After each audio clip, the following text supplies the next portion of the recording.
বারবার উঠে এসেছে তারা একাধিকবার মেলামেশা করেছেন এবং সামাজিক যোগাযোগ মাধ্যমে সাকলাইন এবং পরিমণি একটি ভিডিও ব্যাপকভাবে ভাইরাল হয়, যেখানে দেখা যায় সাকলাইনের জন্মদিনে কেক কাটছেন পরিমণি এবং তারা লিপ কিসের মাধ্যমে সেটি একে অপরকে খাইয়ে দিচ্ছেন।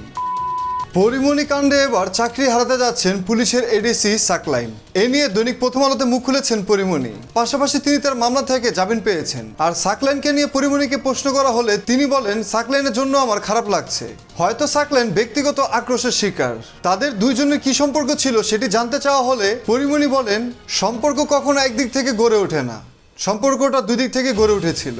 বাট এটা আমি আগে কোথাও কখনো খোলাসা করিনি, এখনো খোলাসা করব না। 27 দিন আমি জেলে কাটিয়েছি, টিভি কিংবা গণমাধ্যম কোথাও আমি 27 সেকেন্ডও কথা বলিনি, এখনো বলার কোনো প্রয়োজন মনে করছি না। যখন সময় হবে তখন সবকিছু বলবো। এদিকে পরিমণি এবং সাকলাইনের বিষয়টি নিয়ে তদন্ত করে পুলিশ পেয়েছেন যা সেই রিপোর্টটি গণমাধ্যমে প্রকাশ করেছেন। সেই রিপোর্টে লেখা ছিল, নিজের স্ত্রী সন্তান থাকা সত্ত্বেও সরকারি বাসভবনে নায়িকা পরিমণির সাথে বিবাহ বহির্ভূত একাধিকবার রাত্রি যাপন, যেটি সরকারের ভাবমূর্তি নষ্ট করে।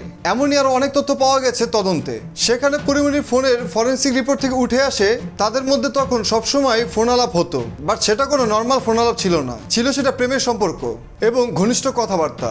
বারবার উঠে এসেছে তারা একাধিকবার মেলামেশা করেছেন এবং সামাজিক যোগাযোগ মাধ্যমে সাকলাইন এবং পরিমণির একটি ভিডিও ব্যাপকভাবে ভাইরাল হয়, যেখানে দেখা যায় সাকলাইনের জন্মদিনে কেক কাটছেন পরিমণি এবং তারা লিপ কিসের মাধ্যমে সেটি একে অপরকে খাইয়ে দিচ্ছেন। আর সবশেষে আজকে তদন্তের রিপোর্টটি আসলে পরিমণি সাকলাইনের জন্য দুঃখ প্রকাশ করেন, কারণ চাকরি হারাতে বসেছেন এডিসি সাকলাইন। পাশাপাশি পরিমণি আরেকটি স্ট্যাটাস দিয়ে জানিয়েছেন, Russell viper out, Pori Moni in.